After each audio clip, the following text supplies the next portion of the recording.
flimsy go about there.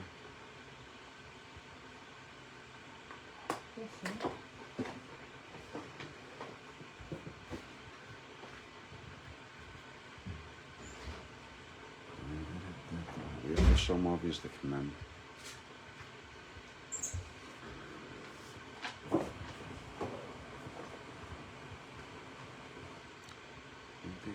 Hey Taylor. Just waiting for some people to come in here. Just have a wee bit of a chat with you all. Let's see, I can't share this one.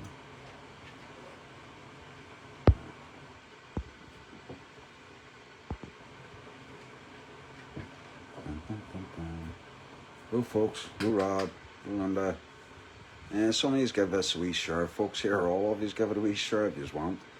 I just want to put some information out there of stuff I've been looking over and researching, some of it for quite a while, but this is just a refresher and a reminder of our rights. Without our rights we are nothing, we are just slaves, you're just cannon fodder to the state establishment, this British establishment's dictatorship, let's say. Hi Curtis, hello Sue. Again, just give it another wee minute here folks, just to refresh myself and what's going to be spoke about and what I'm going to say. And by no means am I a solicitor, a barrister, a lawyer, or any way affiliated with the Law Society. This is all for educational purposes, folks. None of this is to be taken as legal advice. This is all to come from your own heart, once you learn what it is. Hello Rickers, hello Lorraine, hello Lena, hello Freedom Dad, how are you? Well, that's the wee bit of your video there when you're on the boat. Hope all's well with you.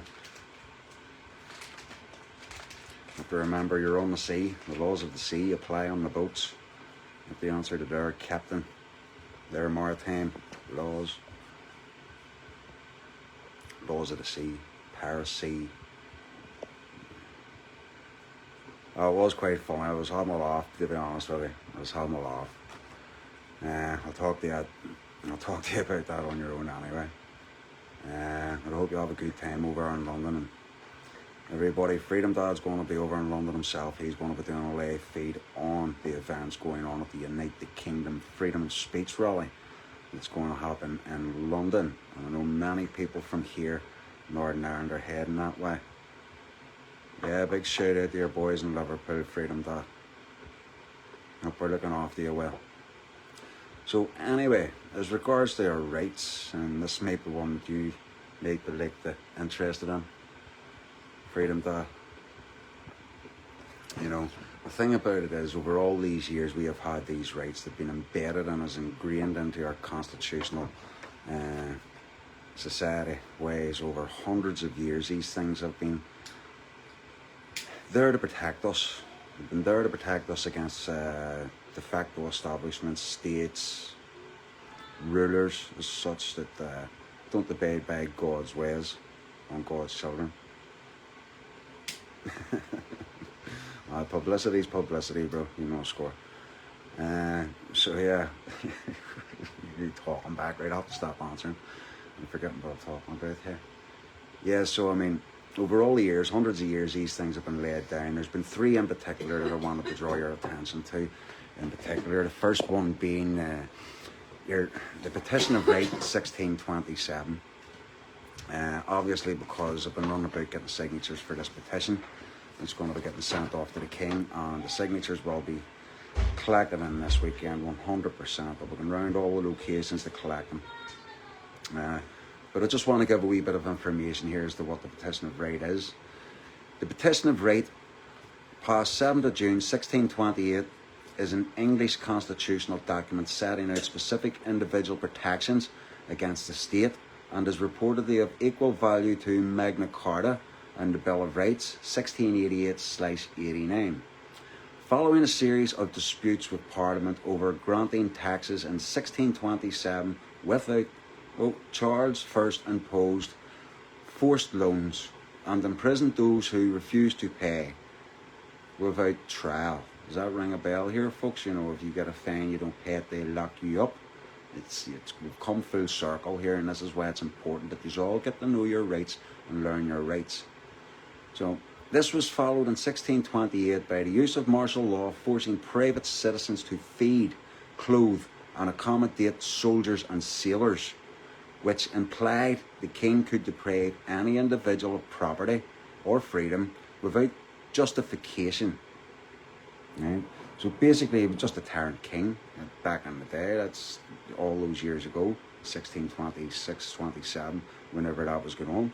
And again, I say we came full circle. This is the reason for petitioning the king. We need to right the wrongs going on our lands, folks. So, where am I? A Commons Committee prepared 4 resolutions declaring each of these illegal. 1. No taxation without the consent of Parliament. 2. No imprisonment without cause. Now, allegations have been made against Pinky, but nothing has been provided evidence-wise. It's just claims have been made, folks, and there should be an application put in there anyway against an unlawful detention. 3. No quartering of soldiers on subjects. The subjects, remember, is the king's subjects. Was the queen's subjects, now the king's subjects, but now the king is basically handed over everything and sold out for billions, sold us out to India. Right, is it India?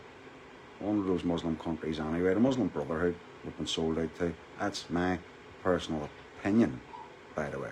Remember, we have a right to an opinion. And 4. No martial law in peacetime. The petition remains in force in the United Kingdom and parts of the Commonwealth. Well, the Commonwealth's a very large area, folks, because the Commonwealth is anything that basically the British Empire had taken control of. And so, no martial law in peacetime.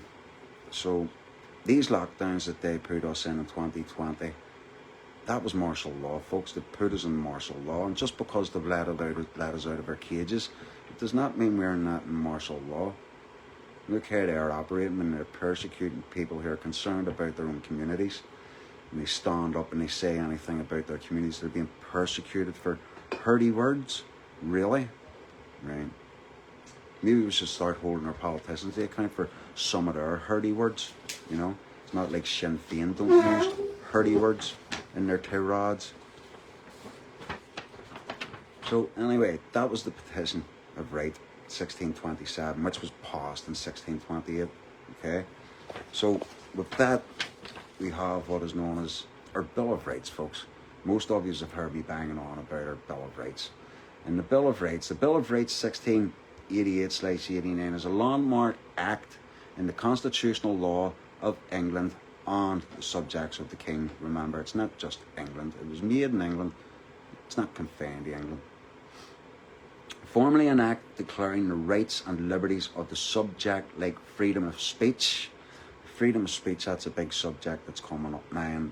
Now, there's ample amount of evidence out there that Keir Starmer has clearly quite stated that we do have freedom of speech here in the United Kingdom. And when I say the United Kingdom, I mean the United Kingdom is in Scotland, England, Wales, Northern Ireland. That is the United Kingdom, but that does not make us who we are. We are not UK citizens. We are people in that domain. UK, United Kingdom. You're not British, you're Northern Irish, you're English, Scottish, Welsh, you know, that old rhetoric, you know, deep-based stuff. So, anyway, like I said, freedom of speech, you know, it's declaring our right. That's what the Bill of Rights is. It declares our rights to this. What has happened is, over many decades, we have been subverted away from our constitutional rights and thrown into the lion's den of all these rules, regulations and policies. That's what they've basically raised their last 4 or 5 generations on. And the right to the freedom of press and religion. So press, remember, citizen journalists getting persecuted by all walks and manner of life. I mean, that night I was down at Musgrave Street doing the walk, and we ended up in a bit of bother. It was someone that recognised my face. And Freedom Dad is pretty prominent out there all over social media platforms, and he is recognisable. Let's just say that. And how anyone could hate him, you know, he's our Freedom Dad's harmless. He only seeks the truth. He only wants to know what's going on behind closed doors in this de facto government, as I would call it. Now, freedom of press, on religion, on instruments of the English Constitution. Oh, religion, on. Right, I've missed one there. So we're back there. Rights of freedom of speech and press and religion, and settling the succession of the Crown, 1689. It is one of the basic instruments of the English Constitution, the result of the long 17th century struggle between the Stuarts, kings, and the English people and Parliament. The Bill of Rights remains in statute and continues to be cited in legal proceedings in the United Kingdom and other Commonwealth realms. Remember, if you look at over at America, what the Americans always do is that they'll always plead the fifth. What's that? You're right, they're being silent in there.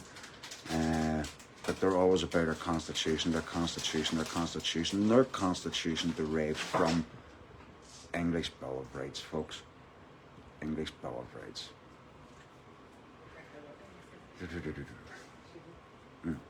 What? Yeah.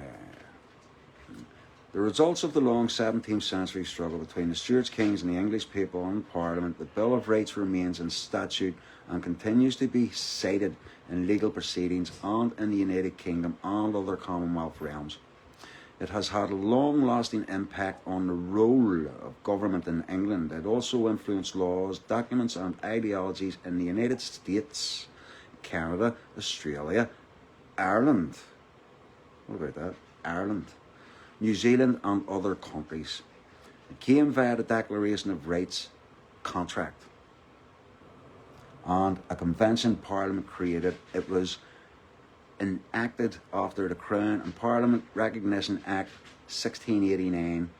This important act cannot be repealed or any of its provisions are rights. Okay, folks, so basically this Bill of Rights can't be superseded by any secondary legislation that has just came along after it. Okay, these are your rights. These are embedded within you. These are what you need to know. This is how we stand up to corrupt policing in our communities and environments. And once we learn all our rights, we also know what other rights other people have. And we keep ourselves free from defamation claims or libel claims against us for, gross language abuse verbally. Oh, Chrissy, oh, Rod. When am I to rank it lifted for? I think he breached his bail conditions, Aris. Me and Nathan Lawton, I think it was a breach of bail conditions. Not too sure, not speak too much on about it. It's his case. Hello, Steve Parks, bro. So anyway, that was our bill. That was our Bill of Rights, folks. That's our constitutional Bill of Rights. And then we'll get on to my favourite one that I've spoke about for years. And, it just felt right to me. And that is the Magna Carta 1215. So a bit of a discussion on that. And what is the Magna Carta 1215? Otherwise known as the Great Charter, folks. If you search the Magna Carta, it may come up as the Great Charter. That's what it is. The Magna Carta is a royal charter of rights agreed to by King John of England at Runnymede, near Windsor on June 1215. It was the first document to put into writing the principle that the king and his government was not above the law. This great charter took us further than the Charter of Liberties of Henry I, 1100. There were clauses providing for a free church, reforming law and justice, and controlling the behaviour of royal officials. Excuse me.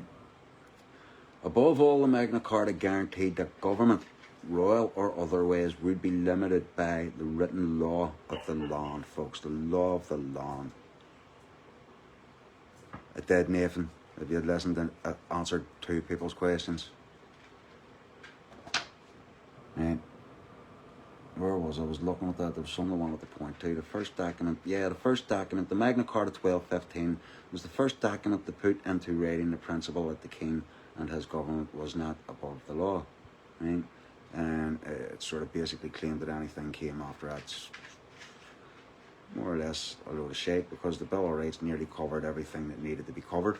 Okay, so we'll go down the list of your Bill of Rights here, folks, just to keep you going on it, and there's a couple of other things I can talk about. So I just want to point out, I want to talk about, you know, your rights when you're being searched unlawfully, reasons for searches, that there. So, I mean, anyway, one, in your Bill of Rights, the right of the realm of England and its subjects to defend themselves. The right of the realm of England and Northern Ireland, because we are subjects to, and its subjects to defend themselves. And that's one thing you've always heard me talking about, folks, about our right to defend ourselves. You know, it's a God-given right, never mind in our Bill of Rights, that's a God-given right. And when I talk about defending ourselves, that also applies to, let's say some cop has a bad day, just wants to come up, start beating you with his baton. You have a right to defend yourself. You know, who gives him a right just to come up and start beating people, bludgeoning people with a baton? That doesn't work that way. And that's why I talk about, you know, when these officers are perjuring their oaths, you know, they are at risk of having the personal injury claim put against them.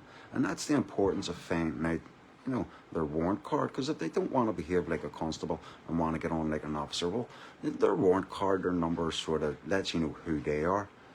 The private, it's like your driving license. They want to see your driving license, but they'll never show you your warrant card, their warrant card. You know, so it's subverting away from their identity, whereas you're basically terrorised and threats of arrest if you don't do as they say. So there's a two-way system here, folks, and you all need to understand how it plays. If one of them boys think because they've got a uniform on, they can treat you like a piece of shit, well, if you know your rights, and you're recording them, of course, because you have to record this, because when they record you and don't tell that they're recording, well, they're basically concealing something from you. They're concealing that they're data holders. Once they click that camera on and they're recording you, it's basically they're data collectors. They're collecting data off you, and it's going to be used against you. So you have to know that to make them aware that they had to inform you. And there's maybe ways of doing it. You don't have to go all shirty, fighty at them, demanding that they tell you. You know, you could ask them, you know, have you something to tell me? And if they don't know, they have to tell you that they've switched their camera on and they're then becoming a data collector, a data holder of your information. Well, depending on what they're going to use it for, they could be used against them, folks. You know, you take them into court, you question them on their use of the body-worn camera. You know, if they're not correct in what they're saying, you know, they're wrong then. You know, they're not carrying out the procedures properly. So this is what we need to focus on, folks. We can't just continue to let these people run about making up shit in their head and basically ramming it down your throat and you falling for it. If these people are making false arrests, putting you in false detention, it needs to be called. It needs to be called out, so it does. Yes, the Article 61 is in the Magna Carta. It's one of the more favourable clauses that I liked, as it was a security clause. It gave us a right to practical lawful dissent and stand up against a tyrannical king or government. You know, we've got both. Government's gone rogue, king's gone rogue. So yeah, this is what we need to do. We need to start arming ourselves with our rights, folks, and understanding how to go forward when we're doing this, because if there's only a small majority out of our population that knows this and understands that how this works, then it's not going to work out good for us, folks. So number 2, Article 2, the right to a jury. Now, most of you know we have what's called a magistrates court, and they like to just run us through the administration like a meat parcel, going through a halal centre. But that's not right. Any criminal cases made against it, any criminal claims made against a man or a woman needs to be taken to a jury trial, trial by jury. There's a difference between trial jury and jury trial. There's a bit of a difference. It's not in my head right now. Article 3, the right to remain silent. So again, I've always reiterated this to people about, you have a right to remain silent. That is the most fundamental thing that you need to understand. If these people approach you and you've done nothing wrong, shut your mouth. It's as simple as that there. Say nothing, shut your mouth. They say they're not going to let you out until you're saying something, as I have recently learned. Just sit there till you go into court, If you've done nothing wrong, and you know with your heart you've done nothing wrong, well, your rights are there to be used, folks. Your rights are there to be used. Article 4, the right to govern ourselves via county, district and parish councils. So, as always said, we have a right to govern ourselves. That's what practical lawful dissent also could attribute to. Practical lawful dissent, our right to govern ourselves, as we don't feel safe. We're not being governed properly by these political partisan controlled police forces. They're being subverted away from their own people who they had signed up and sworn affirmation to protect, and basically protecting others over us. Oikophobia, turning against their own people. Reverse discrimination, reverse racism. Those things exist. Starmer will get an eye-opener on Saturday. Can't wait. Hope so, and that you all need to keep it peaceful, folks. If you're going over to London, you have to man it yourselves. You have to show that you aren't there to create chaos, because that's what these people want. Order out of chaos. KO. Order out of chaos, folks. And it seems like everything, that Charlie Kirk assassination there. The guy's a family man, and for it to be dressed up that just some baldy header radical had done this is, to me, a bit of an understatement. Charlie must have been saying stuff that was upsetting some people, and they wanted him out. And that's been no stranger to over in America. Like the Democrats aren't the nicest of people. Sure they're not.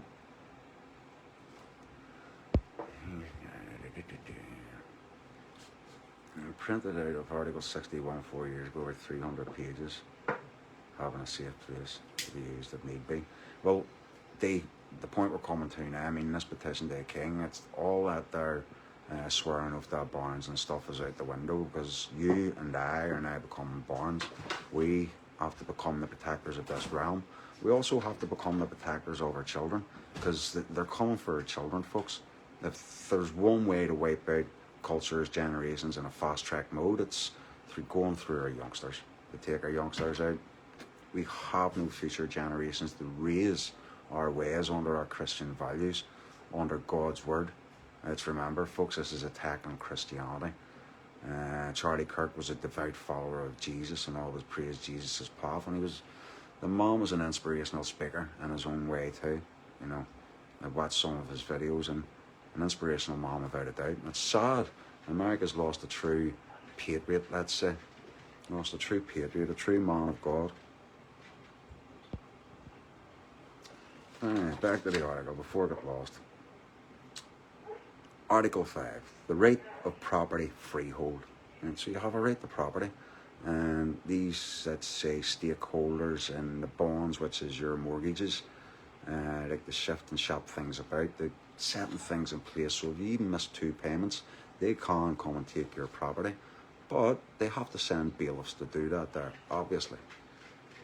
So when I talk about rapid response groups and things like that there, you need to be armed with your rights. You need to understand what you are doing. You have a right to protect a person's private property, or a man or woman's private property. You have the right to do that. And the police have no right to use force. Neither do no bailiffs. The only right to use force to get into someone's house is for risk of life. Let's say, an excuse for reasonable force to bust someone's door and go into that house would be if there's a fire inside and you can see a dog in the window, there may be human life in that house, so you have a right to use reasonable force to put that door down, go in to save a life. That's examples for use of reasonable force, But just to walk down, think you've got authority over someone and boss them about and invade their rights of privacy and call out a search on them without any reasonable excuse of carrying any stolen objects or prohibited items, that's, they have to have reasonable excuse to believe that you have stolen items, folk, or prohibited items. That's why sometimes, you know, you get stopped walking up the street, you might get the odd one, so they smell weed. So fucking what? What's it got to do with you, officer? If you do smell fucking weed, just walk on, get on with it. You know what I mean? Doing no harm. There's just no harm's being done, just leave some of them to it. Article 6. The right to earn a living, as we all do, we all have a right to earn a living. You have a right to go out and earn a living to provide for your family. That's another right given to you by God, you know, over the top of the Bill of Rights, backed up by God and natural law, the laws of nature. Article 7. The right to full freedom of navigation and trade. Right, so it's actually kind of funny, the right to free navigation and trade, but yet we have this protocol that's happening, the Windsor Framework here, where the EU still want to hold on to Northern Ireland, and this British imperial establishment want to get rid of Northern Ireland, and it seems like they're working in tandem with Sinn Féin to put us into an EU dictatorship, United Ireland. You know, why don't the folks in the Republic of Ireland, and I mean this sincerely, get rid of the EU, get rid of Sinn Féin, and join us. And let's just come and join us under a new roof, new banner, you know, like a new United Nations. Only England, Scotland, Wales, Northern Ireland and the Republic of Ireland, where we can all trade with each other. Let's make us the centre of attention again. We have the capability to do that. When you go back over history, all the wars and lands that this British Empire had taken over. I mean, was it the royal family owned a third of the world, 2/3 of the world, was it, at some point? Right. So, Article 8. The right to bring up and protect our children. So again, the right to bring up and protect our children, but yet our government has just opened our borders and is allowing many, many types of men that don't want our children to be raised or have a future. Because as soon as one of these fucking animals touches one of our children, the child's life's ruined forever. How can that child ever be expected to trust a migrant or a foreign male ever again? You know, so that sets a precedent on a child's mind. And this is what we'll have to remember here, folks. Most incidents have been happening to our children. And our children, as little as it may be of just someone taking pictures, if a child understands what that person is doing, it needs to be addressed to a child. We need to educate our children on these type of people that may be hanging about. Our children are never to walk anywhere alone. We must always stand in a group. When I was a teenager, I was always running about with a group of 7 or 8 mates, muckers. Always run about the estates doing things. We go down the road, we meet up with our group, and we'd just fucking have a wee argy-bargy and stuff, and then be on our way again. You know, this was the culture I was raised in. You're on about with your group of mates. It's just unfortunately now the wee groups of youngsters now are running about are now being sort of labelled as ones acting in disorderly behaviour and stuff like that, which is pretty sad to see, because as parents, it's our job to make sure that our children have a moral compass in their heads. They know the difference from right or wrong. And to me, personally, you should start educating your children to the traitors in government, to the ways and actions of this government that just want to keep us divided. You know, that's as simple as that there. Two-party system is always kept us knuckling at each other's backs and heads, and it's always bringing up the same old shit, the past. And as I've said to people before, I mean, Jesus, the teachings of Jesus was teaching us to live for today. He was teaching us to live now, not in the past, because the past traumas is what still has us all fighting with each other, and passing that past trauma on to our children is diabolical, folks. It's diabolical. We can't expect to move forward and I'd say assimilate with each other, never mind this other religion being hoisted upon us and expecting us all just to jump on board and accept this. First, we Protestants and Catholics, and remember those are just your titles, and I'm proud to call myself a Protestant because I'm protesting against all tyranny going on in this country by this government, this de facto government. You know, I've always called them over the last 5 years a prescribed organisation, because that's all they are, folks. You know, they're more illegal than, let's say, the paramilitaries of old that were protecting their communities back in the day. You know, back in the day when they had us twisting and fighting at each other and just letting the dog out, folks. Give me a second. Hey, stupid dog, stupid dog. Got her tail caught in the door. You back in? You alright?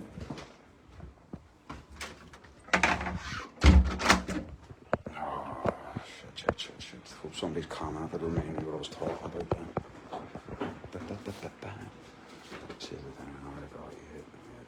Yeah, again, anyway, to rate to protect our children, and let's not be no strangers now that these documents have come out from the Education Authority stating about, you know, children need to be getting prepared for drills for a danger, fatality, attack. I think it's absolutely diabolical that the Education Authority are even thinking along things like this without talking to the people about this. What threat are we worried about? I mean, let's not hide from the fact that the UK is under a moderate terrorist attack alert. You know, you can go and check that up yourself. And they've been happening here in the UK for years anyway. Let's talk about the Manchester bombing, 7/7, stabbing attacks on London Bridge, you know, all, let's just say, dressed up as not terrorist attacks. No, Matthew. No, Tracy. Ursula von der Leyen, and it's your woman in the EU, sure, she's come out there and says that something about these next pandemics, and she's lying about this whole outbreak that's going to be happening. They're all liars, Tracy. They're all liars. They're voting her out for no confidence. Well, they need to get her out soon. Exactly, Matthew. United we stand, divided we fall, man. You know, all you Catholics need to become Protestants right now. As I was saying, I'm proud to be labelled a Protestant because I'm protesting against this tyrannical government. And that's what they are. They're traitors, folks. They're traitors. And they'll call it treason. We'll call it treason when the day comes. Article 9, the right of habeas corpus. Now, I'm going to hit on a subject here. Why has Pinky's solicitor not applied for a habeas corpus? Because there was no claimants present when he was locked up. These were just allegations made against him without verification. As I say, no evidence. Who is making the claim? Who has made the claim that he done something? Because there's videos out there contrary to what the claims are being said. Maybe not contrary. So yeah, habeas corpus, folks. Remember that there. You know, I mean, how are you supposed to build yourself up a defence if you need a defence, if they've got you locked up in there? We're not all super brain computers, you know, folks. This stuff has a lot of information to take in. A lot of information to take in to understand. Like I say, when I read out some of the Police Criminal Evidence Act here, just to let you know, the search, their part to search, and when they don't have the power to search. Tracy Gordon, I stated that a couple of months ago that there was more here. I mean, there's 160,000 troops here or something, is it? And that there is nearly come in the last year alone that were on the boats. I mean, someone's coming over 1,000 a day. 1,000 of them a day. Possible jihadi terrorists. And I'm going to call them that because you've seen images and videos of ones on boats that are displaying themselves quite clearly as that, a jihadi terrorist.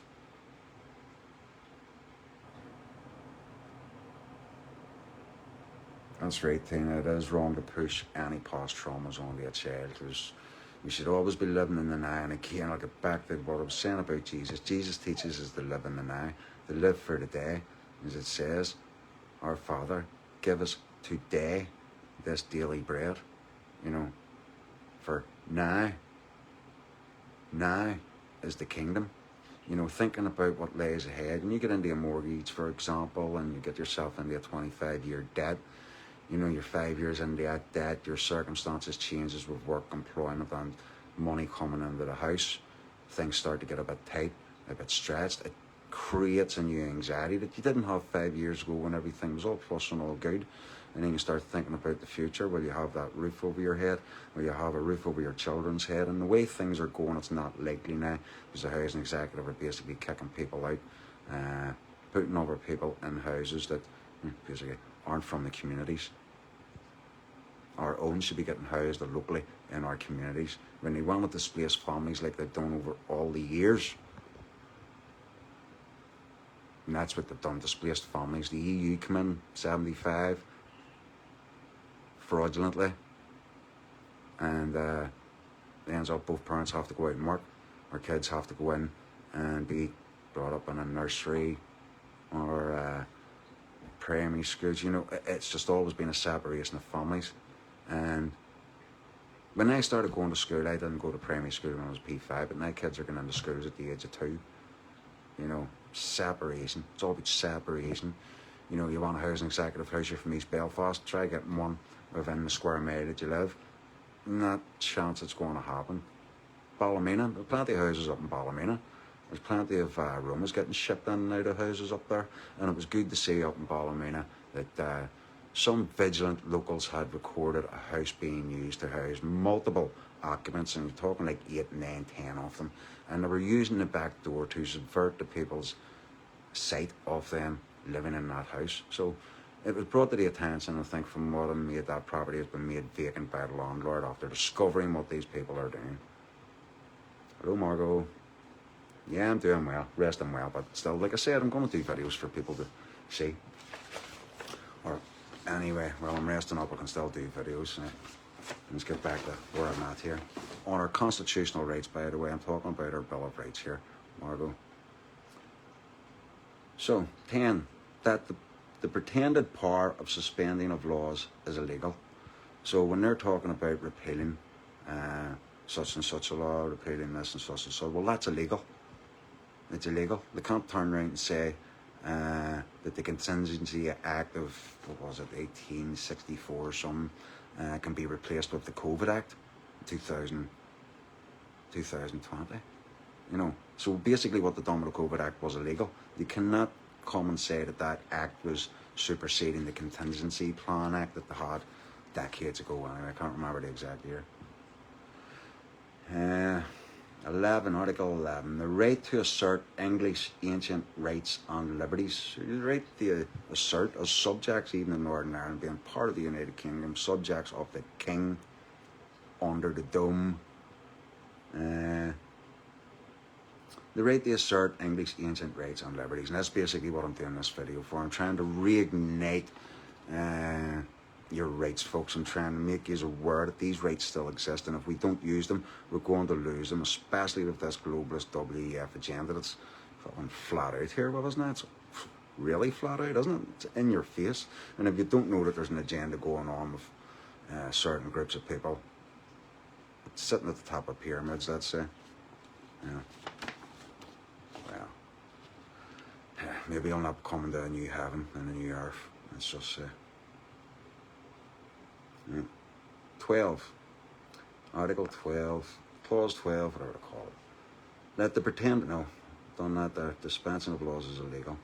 13, the right to petition the monarch, commitments and prosecutions for such petitioning is illegal. So basically, if one wants to come along and interfere with me doing a petition, which is what my gathering of Stormont was on the 6th of September there, it was a petitioning to the King, and somebody got upset. I was just trying to make people aware of that day. 14, that election of members of Parliament ought to be free. It ought to be free. So they shouldn't be telling us when we get to make the elections. We should be telling them, right, he's a tosser, he's a traitor, he's just a belligerent fool, and they're carrying out orders for globalist agendas. He's just a muppet. I'm going to come and rock my door for that one.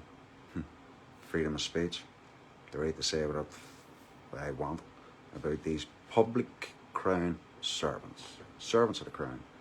Not public servants, they're servants of the crown, folks. Right. Where am I? 15. That levying money such as income tax and VAT, a European tax, is illegal. So these taxes aren't from here. It's a European tax and it's illegal, folks.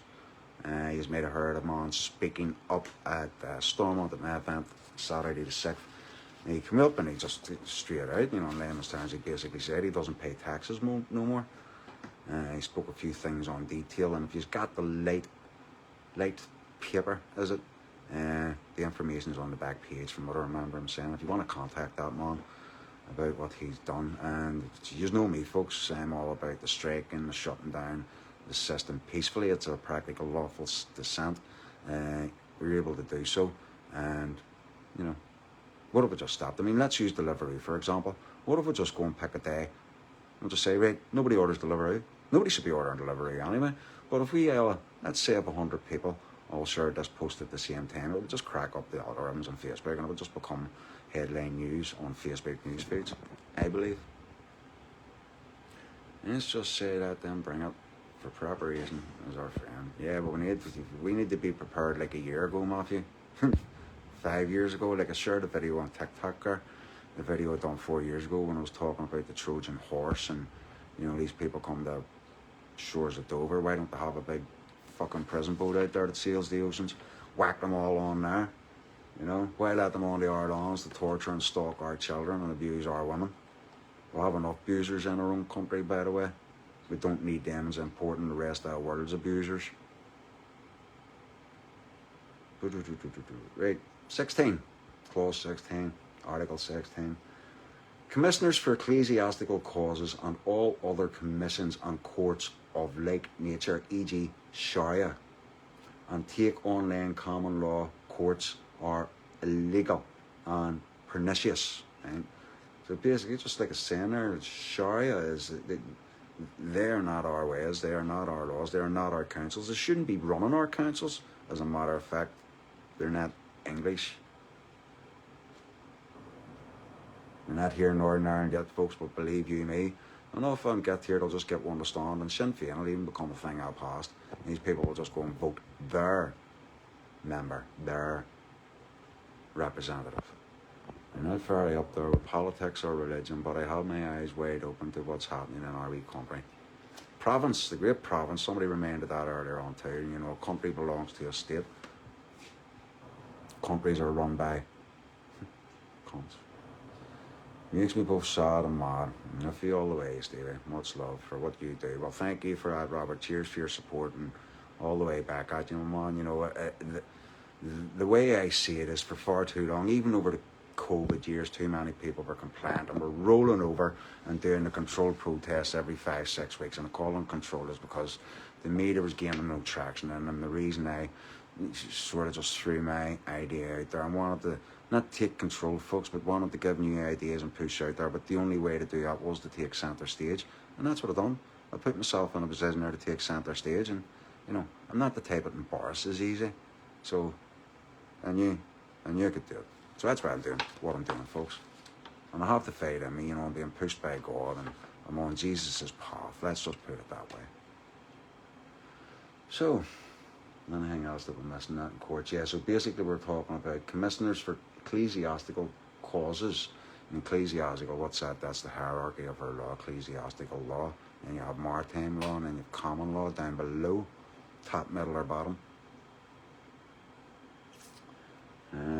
And by no means am I any expert in this, folks. I'm just reading it out, again, as I read it to myself most times when I read it, just to remind myself of it. It's like when a teacher gives you 50 lines to write, you probably still remember that line that you wrote 50 years later.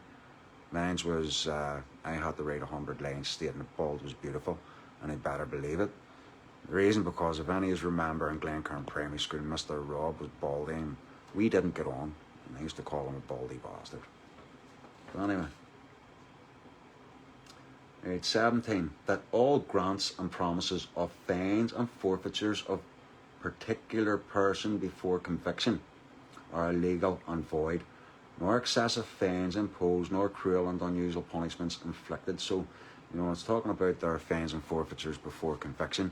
So when a policeman walks up to you and hands you this here bill of exchange, what we'll call it is what it's referred to in legal terms, a bill of exchange. They basically rip a wee bit of paper out of their book with your name on it, and you consented to it, you took it off them, you contracted, you've joined with them, and you put yourself in their jurisdiction. But that's for another video and another conversation anyway. This is about your rights, folks, and what you need to know and arm yourselves with.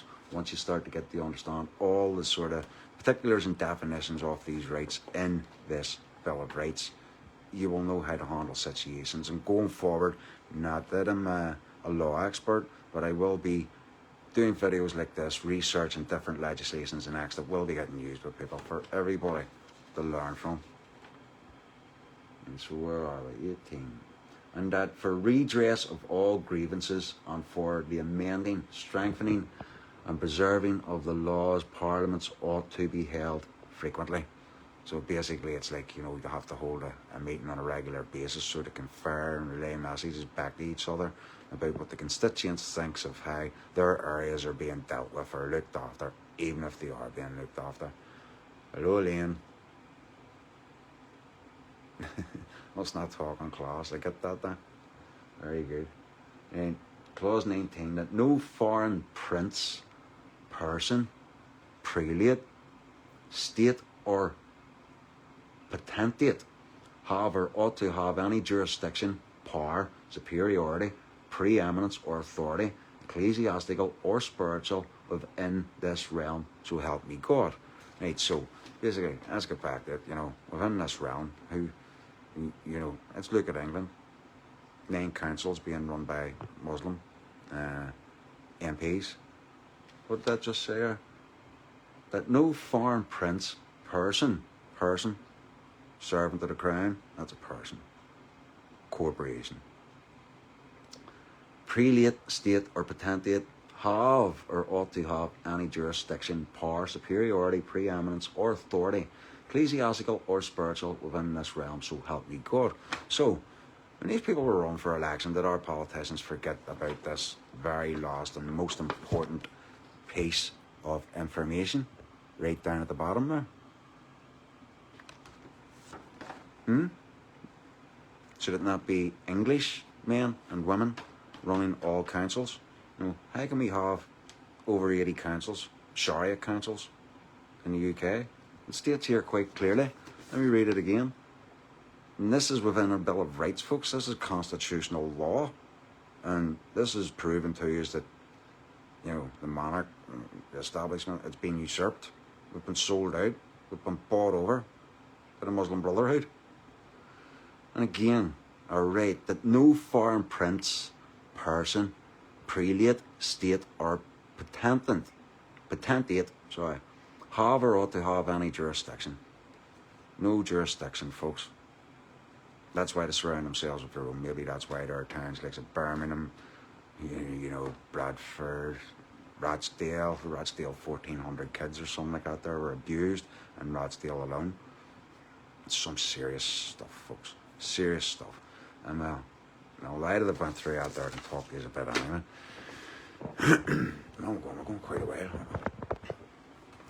Yeah, so let's not let our province of Northern Ireland become a country like the rest of England became when these revelations were brought forward that these rape gangs existed all up and down different districts and councils in England. And, you know, it's all come out. It's all about the time and how these things come out, big distractions. It's all been thrown into the mixer, folks. Remember, they want order out of chaos. Order out of chaos. The sooner we give them chaos, the sooner they do what their plans to do to us will kick in. Martial law. So anyway, I just want to end this here, just on a wee read down on powers to search, power of constable to stop and search persons, vehicles, etc. like that. And this is coming out of the Police and Criminal Evidence, Northern Ireland Order, 1989. Sometimes I get the years mixed up because, like I say, there's over 8 million of these rules, policies, and nobody knows them all. That's for sure. Nobody knows them all. So anyway, section 3.1. A constable may exercise any power conferred by this article in any place to which at the time when he proposes to exercise the power, the public or any section of the public. So we're talking about the public here, any section of the public, because they have the power in public to protect our people, the own people, has access, you know, on payment or otherwise, on payment, right? So there's your joiner. I'm talking about payment. You consent, that's payment. As of right or by virtue of express or implied permission. So basically, yeah, no sweat, search away, or nothing to hide, it's all dead on. But still, even at that sense, if you've nothing to hide and you just let them search you, you're still giving them the belief that they can walk on to the next guy and just do the same thing. You know, it's our duty. It is our duty to practical lawful dissent. It's time to stand up to bullies. I despise bullies. It's time to stand up to them. So anyway, that was A, section 3.1a. 3.1b. In any other place to which people have ready access at the time when he proposes to exercise the power, when he being the officer, proposes to exercise the power, but which is not a dwelling. Is not a dwelling. What's a dwelling? Well, a dwelling is your private property. That is your own jurisdiction.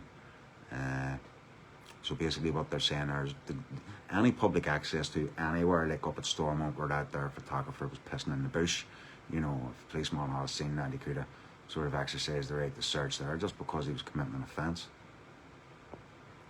Anyway, 3, section 3.2, subject to paragraph 3 and 5. A constable, A, may search 1, any person or vehicle, right? 2, anything which is in or on a vehicle, right? So if you have a bag in your vehicle, they can search in that bag, that kind of thing. On your vehicle, you know, whether it be on the roof, in a carriage, disabled wheelchair, anything like that there. You know, kind of like when they searched that car of the couple that travelled back from France, and there was a foreigner found in their wee travel box on top of the car, and they ended up getting fined a couple of grand, I think it was. Yeah, 2-tier system for sure.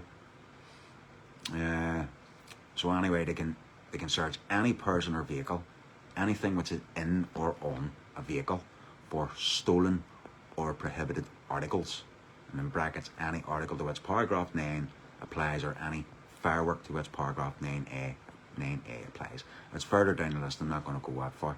I'm just basically giving a wee read over in my perception of what these things are and maybe how we can defend ourselves, because I'm all about self-defense, folks, you know it.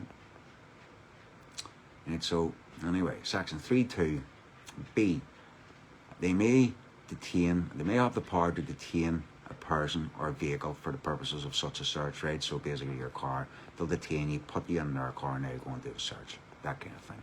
Right, so anyway, 3, section 3, this article does not give a constable power to search a person or vehicle or anything in or on a vehicle unless he has reasonable grounds for suspecting that he will find stolen or prohibited articles. You know, so let's say there's been a report of burglary somewhere, and the suspect was described as running about with a great province-wide protest N.I. hoodie on and long hair, you know, so they would walk about and they would see someone fitting that description. You know, they nearly have a right, but they also, if that person has a right to find out if they had put in, if there was a complaint made or if there was a burglary, because they can't just walk about making these things up and say, well, you fit the description. Well, show me. What's the description? You know, I can't just let you. You know, you have to let them. They're going to have to arrest you to get you in and show you the description of the suspect, possible, alleged suspect, right? So basically what I'm telling you here is, folks, you know, they have to have reasonable grounds to believe that you have stolen goods. Or, what else is it? Or prohibited articles. What would a prohibited article? Well, what's prohibited? Cannabis is prohibited, you know, certain pharmaceutical drugs are prohibited, but it's okay for a doctor to get a few quid for knocking them out to the unsuspecting patients. So basically what I was just explaining here, folks, for any searches to be conducted on you or on your person, is that, you know, there has to be reasonable grounds for that to happen. You have to be suspected of committing an offence, or in the process of committing an offence. Same if, like, there has to be a burglary reported, or let's say a theft from a shop in the city centre, and you fit that description, they would have a right to search for the stolen goods.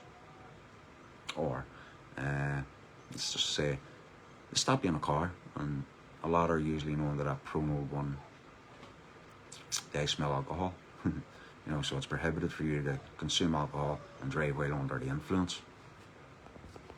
But anyway, that's that done with. I just wanted to get that out of the way. What I was also talking about, was the police's code of ethics, or code of conduct, let's say. I shared something earlier on, basically explaining what their code of practice was, code of conduct. Let's go back here. So I just wanted to make you aware, and I'll read this out to you again, folks, just to finish off the reading part anyway and see what these are talking about. Hey, Ken. Oh, Tina. Nice Mampa. Yes, exactly. Free Pinky. He's being detained unlawfully. There needs to be an application for habeas corpus, form on habeas corpus there. It needs to be investigated. Who's the claimant? Who is making the claims against Pinky? That's what the solicitor, his barrister, whatever, should be wanting to know. And again, I'm not a lawyer. I'm just using my right to freedom of expression under our rights. Right, so accountability and training for individual officers' responsibilities. 2.1. I'll just read this first one out because I need you to understand this really, and I need this embedded into every single one of you. The primary responsibility for using force rests with the individual officer who is answerable ultimately to the law. So if they're abusing their powers in any kind of way, in malfeasance in public office, they have to be held to account, folks, in their individual capacity, not through the PSNI. And that's why you need their warrant card number, because if they're getting on like twats and you have a right to make a personal injury claim against them, well, you need to know that number. You need to know who he is. That warrant card takes you straight to that man. Okay? That's what the warrant card's all about, in a sense. And for undercover cops, if they're asked for their warrant card yesterday, should have to produce their warrant card too.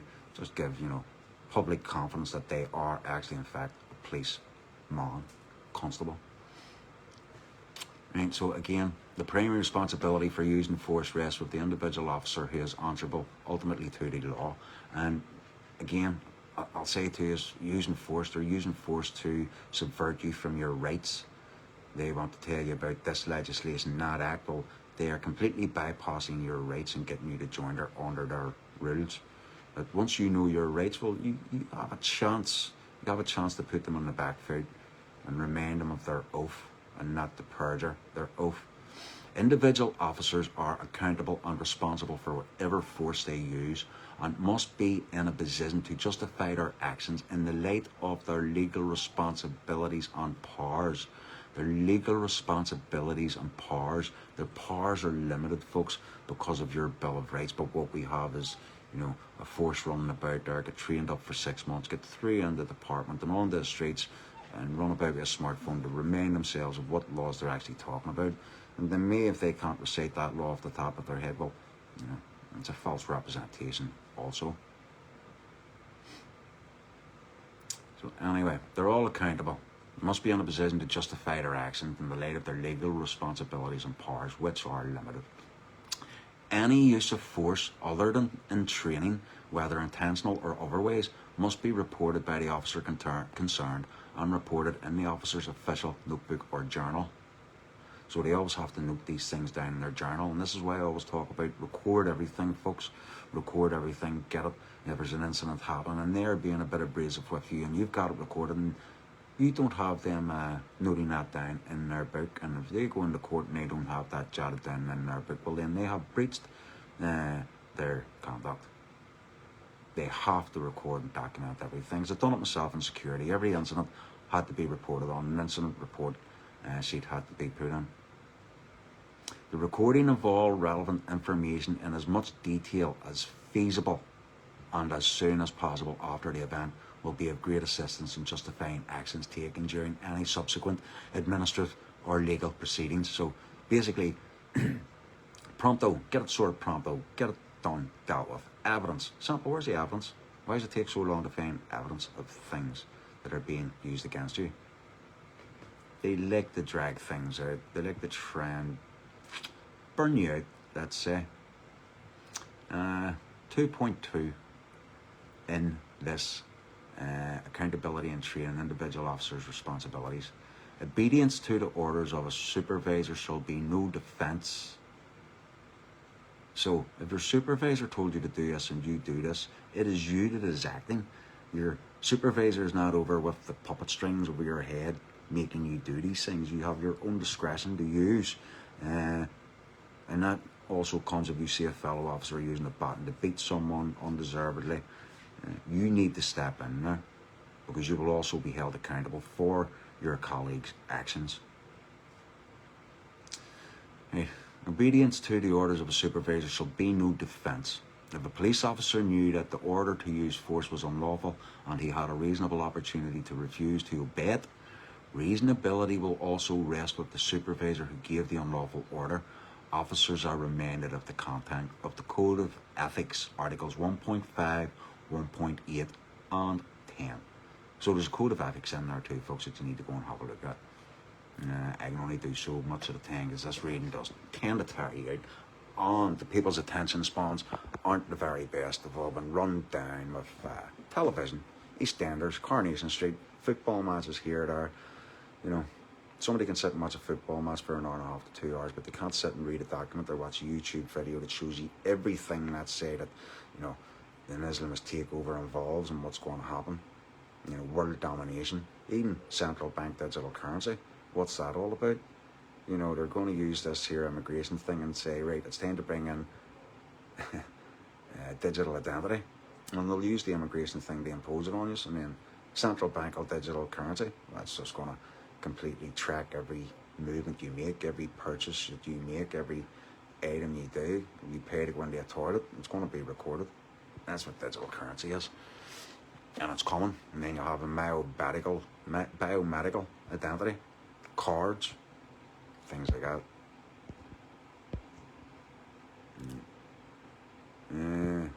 Me, I played for Clarewood, Smallfa. Played for Clarewood football team. Obviously very busy this year, protests most weeks, and I just don't have the time. You know, judgment in this country would give more time for theft and paedophiles. My head's been down so many rabbit holes, my head's melted.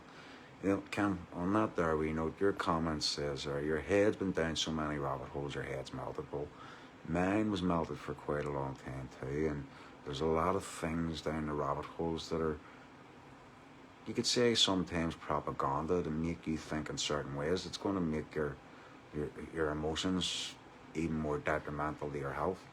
You need to control your emotions and all those things. I think the term's used as being stoic, something along those lines. You know, keeping yourself emotionally drawn to your point and your focus. You could put links to this video regarding your opinion or what you're making aware. Yeah, things that I'm talking about, but sure, by the time I end the video, I'll have to get it downloaded, saved, and uploaded to other platforms. Lily, go and lie down. So yeah, so I think the hour's coming up there, folks, and basically it was like a 10 o'clock curfew. So to all the PSNI officers watching this video, you can see quite clearly I'm where I'm meant to be. I'm usually always in at this time at night anyway.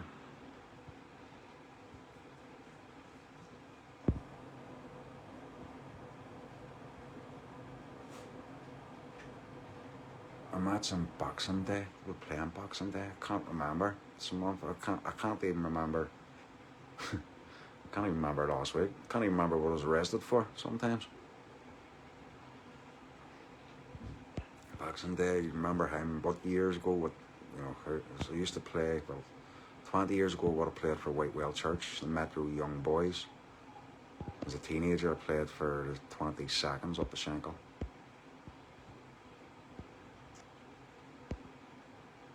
My eyes are closing, I'm just trying to look at the screen here, folks. I'm far-sighted. If I get too close, it starts blurring on me. Any missed any comments?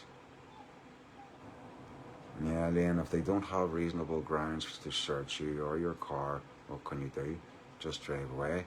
No, you don't drive away. What you need to do is start getting their names and their numbers, and then you start going at them.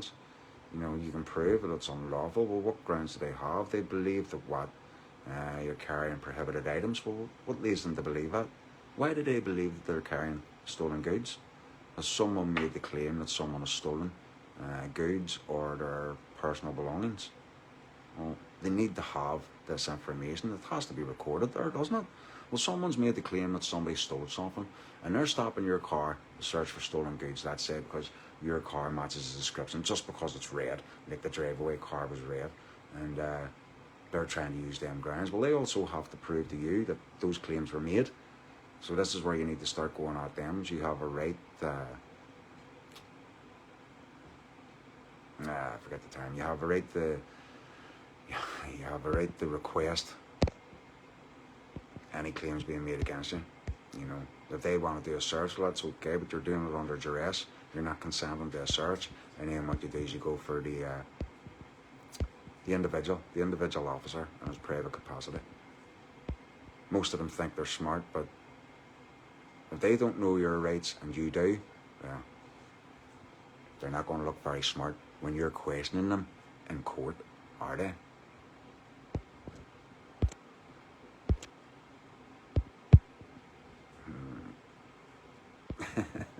I know, mate, 10 p.m. curfew, it is a laugh and a joke, anyway. Like I say, I've always usually in at this time at 8 anyway.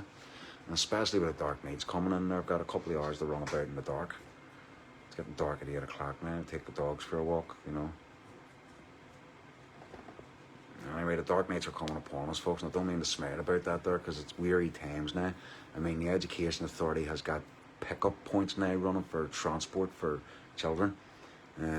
Prairie's doing it for a start. They've employed a company to think they have the right to tell you where your child has to walk to. And some of these pick-up points are half a mile away from some of these vulnerable children's homes, folks. So these private companies, these minibuses, you're making these pick-up points, need to have a word with yourselves. You know, you have a responsibility to make sure the safety of our children is forthcoming and foremost in any contract you want to do with working with our children. So if you want our children to walk on these, let's say, dark mornings, or let's say early dark days, it's not a safe environment for them. And I think you need to rethink and recalculate your pick-up points and start speaking to the parents of basically the children that have used your contract and earning you your living. Anyway, running off on one now, is what it is. The EA, Education Authority, is to blame for that. They just don't give a fuck. They just think they'll employ companies and let these companies do what they do, you know. No. Education Authority, you have the first responsibility to make sure the safety of our children comes first. I mean, a year and a half ago maybe, was it, my son fell asleep in a bus. One of these buses fell asleep on it and the bus took off. And it wasn't realised that my son, I'll not even mention the school, but my son's school is 8 miles away from where he was found and discovered to be sleeping on this bus. You know, so your priorities is the safety of our children. Not to put them at risk, making them walk in the dark mornings or the dark afternoons to get home. No. It's not how things work. Street lights around here are absolutely atrocious. You know what I mean? This infrastructure, the people that run this infrastructure are an absolute joke. Absolute joke. You know what I mean? Making absolute fortunes and stuff. You still need to pay your taxes. We run a government, a de jure government is what they'll tell you. But it's not, it's a prescribed de facto government. So it is. They're all traitors.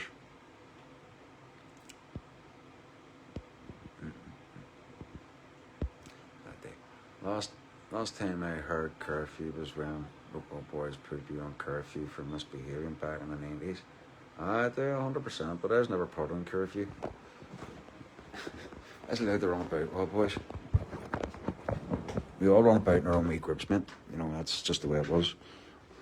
Every wee group that started to come forward and manifest, they were the new boys.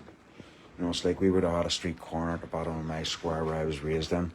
Most of the people that know me watching this will know it. Yeah, when we were youngsters, my wee group of youngsters, we used to stand up the street, and the older boys used to stand at that street corner with their carriage, drinking their old tins of Stagger, 28p tins of beer, back in the day. What were the, 1.8 or something. 1.8 with alcohol. I know you're laughing, Dave, because you know it's true. Their Stagger days were funny. The days are getting shorter anyway, Kane. The sun's on its way back out to the southern crux.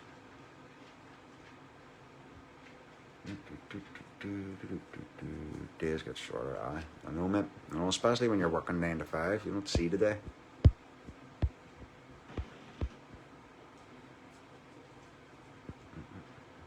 Right. Anyway, we've clocked the hour there, folks, so I'm going to sign off here and leave you all to it. I'm going to dig my head into another thing. Like I say, I showed you the codes of practice there. What else was I looking at?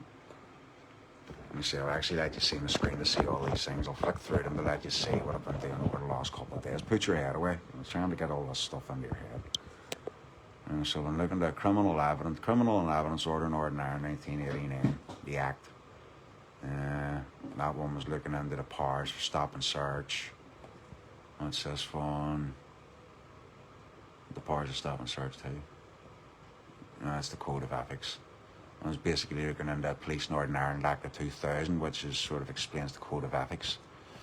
What else? There's another page. Sit and show you what. Can't even show you what I'm doing here. There's another page. Policing Board. There's Code of Ethics.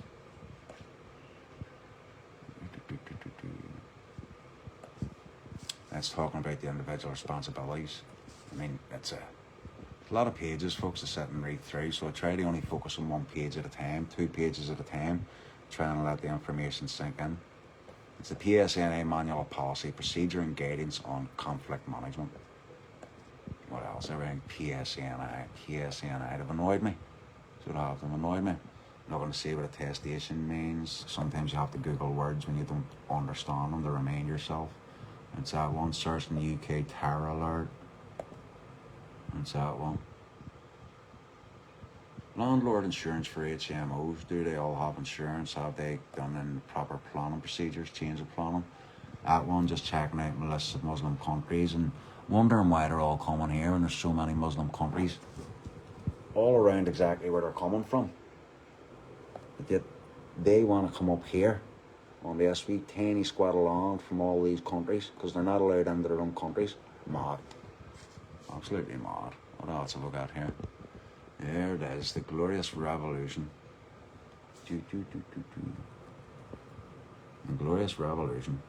So yeah, doing a wee bit of research into history and what it's all about and what being a Protestant is all about, folks. Being a Protestant, what it's all about. Protesting against the tyrannical monarch. And you better looking into the United States Bill of Rights.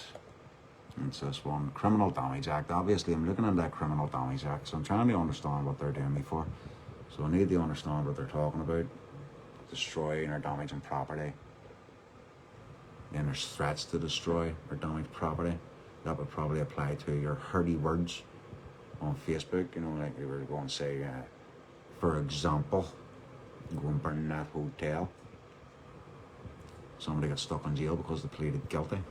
But it was never their intent to imply that to get people to do it. And we'll finish off with, again, Criminal Damage Act. So, yeah, you can see all my tabs up there, folks. Everything that's sit and go through to try and get into my head. You know, because, again, as I say, our fight's not against flesh and blood, folks, and that's why I always say, you know, we do need a lot of common sense constables on our side here. Start looking into the real criminals that are coming here in our hotels. EU money, yeah, but it costs us more to be part of the EU from what I remember looking into. Cheers, Dave. Cheers, man. I didn't go to school, well, I did go to school now and again. Crimes, what do I think? What crimes came? Must be. Yeah, I seen Natalie, and it was good to see, and it was good to see that the locals were being vigilant and recording evidence for the goings on. Right, so anyway, I'm going to get myself sorted out here and ready for some rest. Yeah, that's a lie. I'm going to sit and watch some constitutional videos here, folks, and advise you all do the same. You go and look at YouTube channel there. It is called The Constitution Party, and it is run by a man called Graham Moore. And I remember watching the video on Graham Moore years ago. It was about 6 years ago I watched this video, but the incident that he had done in court happened 20 odd years ago. He's a lot older now, a lot wiser, and knows a lot about the Constitution, so that's where I've been getting my information on the Bill of Rights. Okay, so I'm so glued in, glued. I think you mean clued, Kim. I wouldn't say I'm clued in. It's just it's been a long time, and it's all in my head. I just need to reignite it again. No, I haven't been prosecuted yet, mate. They're doing me for criminal damage. I just have to see what their definition of criminal damage is when they get me into court. But it's stupid, mate. I expect it's one of those ones that we threw out of court. Shouldn't even have to take it upstairs. The man that goes upstairs to jury trial, trial by jury trial, I think is French. What I remember, not sure. It's not a fight, mate. It's a bit of a tennis match, isn't it? That's all it is a tennis match. Waiting for them to write to me anyway to tell me exactly what I'm being charged with, but sure. Not like they're going to write to me. They says they'll give me at my next bail signing in 2 weeks' time. Anyway, good night, folks. Have a good one. And God bless you all. Good night.